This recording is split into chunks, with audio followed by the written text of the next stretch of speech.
IIM UPSC tuitions only in Tirumala IAS institute Chaitanyapuri. Call చేసి ఇప్పుడే join అవ్వండి. హోలీ పండుగ అంటే రంగులు, ఆనందోత్సాహాల సంబరాలే కాదు, వింత ఆచారాలు, సాంప్రదాయాలు కూడా. తెలుగు రాష్ట్రాల్లో రంగుల పండుగను ప్రత్యేకమైన సాంప్రదాయాలతో కొందరు ప్రజలు జరుపుకుంటూ ఉంటారు. కర్నూలు జిల్లాలో చాలా ఏళ్ల నాటి నుంచి పాటిస్తున్న ఓ వింత ఆచారం గురించి ఈ వీడియోలో తెలుసుకుందాం.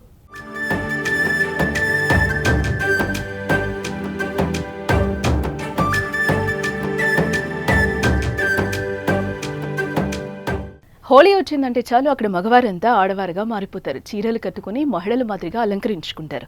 అలా మగవారంతా మహిళల వేషధారణలో వేడుకల్లో పాల్గొని బసవేశ్వర స్వామి ఆలయంలో పూజలు నిర్వహిస్తారు. కర్నూలు జిల్లా ఆదోని మండలం సంతెకొల్లూరులో ఈ వింత సాంప్రదాయం ఉంది. నేను కోరికలన్నీ నెరవేరుతున్నాయి, ముందుగా నెరవేరుతాయని ఈ వేషం వేస్తున్నాను. మా మామ వేస్తున్న మొదట అతను పోయినాక నేను నా పిల్లలు ముందు ఇట్లా చేస్తున్నాము. మేము అనుకున్నది జరుగుతున్నది కాబట్టి మేము ప్రతి ఏటా చేస్తున్నాము.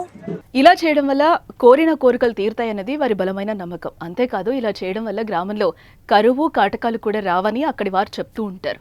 హోళీ సందర్భంగా గ్రామంలో భక్తుల కోరికలు కోరుకుంటూ ఉంటారు. అవి నెరవేరితే మరుసటి ఏడాది హోళీ సందర్భంగా స్వామి ఆలయానికి వెళ్లి పట్టుచీర కట్టుకుని నుదుటి బొట్టు రాసుకుని ఆభరణాలను అలంకరించి తమ మొక్కులను తీర్చుకుంటారు.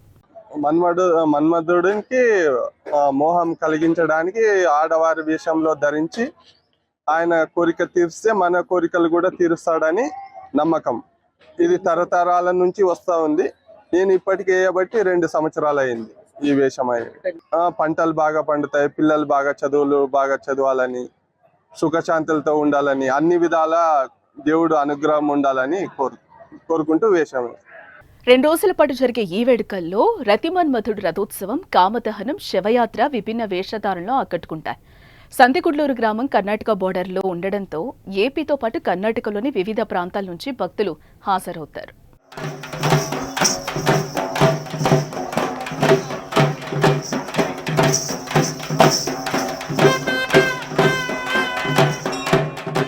సంతెకొల్లూరులోని ప్రతి ఇంట నుంచి పురుషులు ఇలా చీరకట్టులో ఆలయానికి వెళ్లి వేడుకల్లో పాల్గొనడం విశేషం. తరతరాలుగా వస్తున్న ఈ ఆచారం, ఈ సాంప్రదాయాన్ని ఉన్నత విద్యావంతులు, ఉద్యోగాల్లో ఉన్నవారు కూడా పాటిస్తున్నారు. సంపన్నుల మొదలు దినకూలీలు కూడా ప్రతి మన్మధుల మొక్కులు తీర్చుకుని ప్రత్యేక పూజలు నిర్వహించడం విశేషం.